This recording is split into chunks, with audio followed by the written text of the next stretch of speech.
আলু সেদ্ধ করে পুর মাখিয়ে আলুর চপ তৈরি করার দিন শেষ। এখন থেকে কাঁচা আলু দিয়ে মাত্র 10 মিনিটেই তৈরি করে নিতে পারবেন ফুলকো ফুলকো আলুর চপ।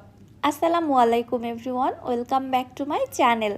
আমরা ঢেলে নিতে হবে, এতে করে ব্যাটারটা যেমন স্মুথ হবে তেমনি বেসনের মধ্যে এয়ার ক্রিয়েট হবে। এই যে অতিরিক্ত যে দলাগুলো বের হয়েছে এগুলো ফেলে দিব।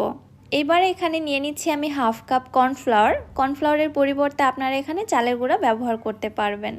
দিয়ে দিচ্ছি হাফ টি স্পুন জিরার গুঁড়া, হাফ টি স্পুন আদা গুঁড়া, হাফ টি স্পুন রসুন গুঁড়া, 1/4 টিস্পুন দিচ্ছি হলুদের গুঁড়া, 1 টিস্পুন শুকনো মরিচের গুঁড়া, হাফ টি স্পুন চিলি ফ্লেক্স, স্বাদ মতো দিচ্ছি লবণ। এখানে 1 চামচের থেকে সামান্য একটু কম লবণ ব্যবহার করেছি।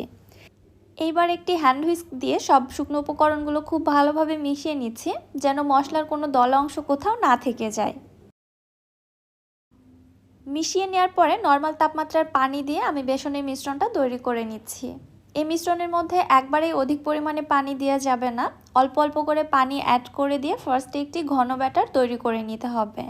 একেবারে পানি দিয়ে পাতলা ব্যাটার তৈরি করলে ব্যাটারটা পারফেক্টলি তৈরি করা যাবে না।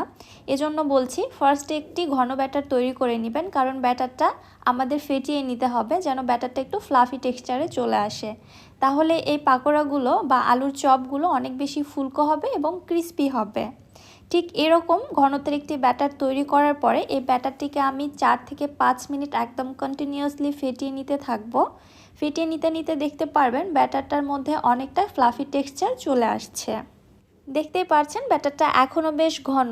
একদম পারফেক্ট কনসিস্টেন্সিতে আনার জন্য এখানে আমাকে আরও সামান্য একটু পানি অ্যাড করে দিতে হচ্ছে। পানিটা ভালোভাবে মিশিয়ে নেওয়ার পরে ব্যাটারের কনসিস্টেন্সিটা এখন ঠিক এরকম হয়েছে।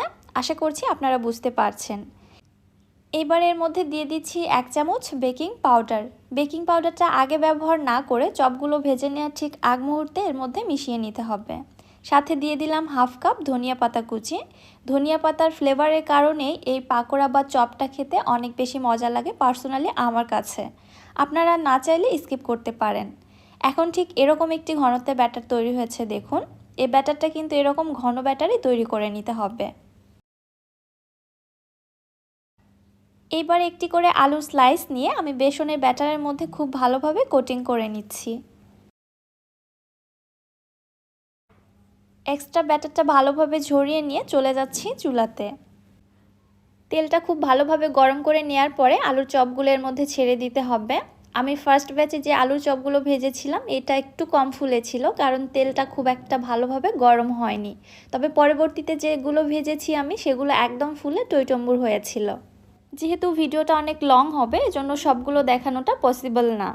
এক পাশ থেকে যখন কিছুটা হয়ে এসেছে তখন আমি চপগুলোকে উল্টিয়ে দিচ্ছি। দেখতে পাচ্ছেন চপগুলো কিন্তু বেশ ফুলেছে। চুলার হিট মিডিয়াম টু লোয়ের মাঝামাঝি রেখে চপগুলোকে সময় নিয়ে ভেজে নিতে হবে, তাহলে এগুলো অনেক বেশি ক্রিস্পি হবে, সেই সাথে অনেকক্ষণ পর্যন্ত ক্রিস্পি ভাবটা বজায় থাকবে। আমার চপগুলোর মধ্যে যখন সুন্দর একটা কালার চলে আসছে এবং ক্রিস্পি করে ভেজে নেওয়া হয়ে গিয়েছে তখন আমি তেল ঝরিয়ে উঠিয়ে নিচ্ছি। আওয়াজটা শুনে নিশ্চয়ই বুঝতে পারছেন কত বেশি ক্রিস্পি হয়েছে। তবে ভিডিও করতে করতে অনেক বেশি ঠান্ডা হয়ে গিয়েছে, তারপরেও দেখুন অনেকটা ক্রিস্পি ভাব কিন্তু এখনও বজায় রয়েছে। দেখেই তো নিলেন আলুর চপ তৈরি করা কত বেশি সহজ। এভাবে আলুর চপ তৈরি করতে আপনাদের সময়টা যেমন বেঁচে যাবে তেমনি আর ঝামেলাও করতে হবে না।